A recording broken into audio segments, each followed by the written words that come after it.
안녕하세요. 실전 투자 경험을 바탕으로 여러분들의 시행착오를 줄이고 더 좋은 수익을 낼 수 있도록 투자에 대해 알려주는 천재김입니다.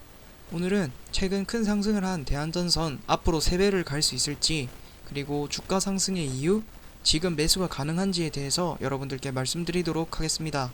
대한전선이 최근 상한가를 한번 치고 이후 조금 하락을 한 이후 오늘은 보합하는 모습을 보여주고 있습니다.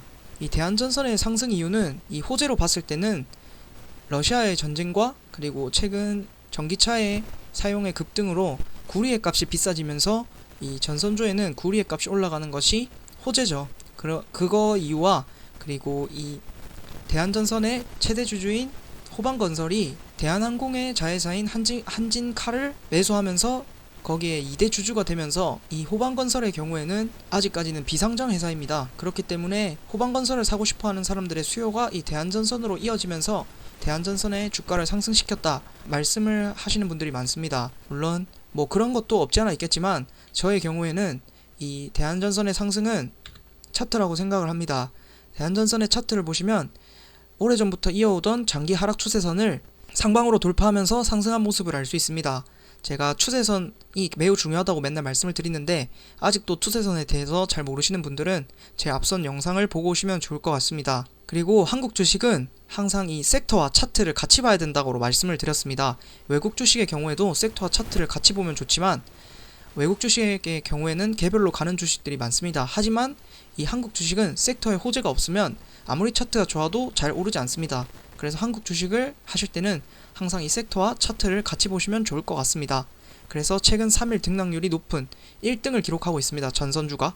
그리고 이제 그 전선주의 대장주가 이 대한전선입니다. 이 섹터라는 것이 얼마나 중요하냐면 섹터에 들어있는 모든 주식의 차트가 다 비슷합니다. 가온전선, 대원전선, 그리고 KBI 멘탈, 그리고 거래량도 보시면 거래량이 확 오른 지점이 모두 똑같은 것을 알 수 있습니다.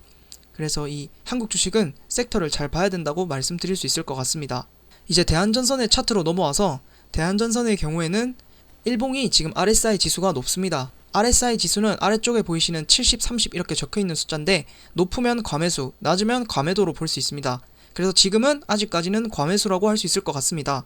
그리고 주봉으로 봤을 때는 RSI 지수가 아직까지 70까지 가지 않았습니다. 그렇기 때문에 주봉으로서는 가매수가 아닙니다. 그렇기 때문에 주봉으로 봤을 때는 중장기적으로 조금 더 상승할 수 있는 가능성이 크다라고 말씀드릴 수 있을 것 같고, 그렇다면 매수 타이밍은 언제 가져야 할까요? 매수 타이밍은 지금은 과매수이기 때문에 일봉으로 조금 하락할 수 있습니다. 그럼 이 하락을 마치고 다음 양봉이 나오는 시점이 되면 거기에 상승 추세선이 생기게 됩니다. 그러면 그때 매수를 하는 것이 저는 가장 좋다고 생각을 합니다. 하지만 이 대한전선의 경우에는 지금 매우 낮은 차트의 모양은 아닙니다. 지금 조금 높다고 할 수 있을 것 같고, 그리고 일봉으로 상당히 많이 뜨면서 큰 하락을 하지 않았기 때문에 조금 리스크가 저는 있다고 생각을 합니다. 그래서 같은 섹터에 있는 다른 주인 가온전선과 대원전선을 이 주식들을 보시는 게 더 좋을 수도 있다는 생각을 듭니다.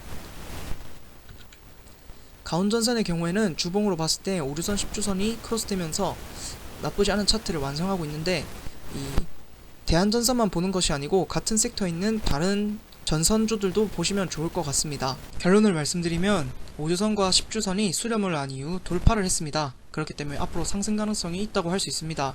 하지만 일봉으로는 가매수라서 지금은 매수할 수 없습니다.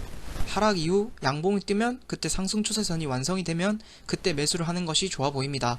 하지만 그 상승 추세선을 하방으로 빠지면 언제든지 손절하든지 아니면은 비중 조절하는 것을 무조건 하셔야 된다고 생각을 합니다. 그리고 같은 섹터에 있는 다른 주식을 사는 것도 나쁘지 않아 보입니다.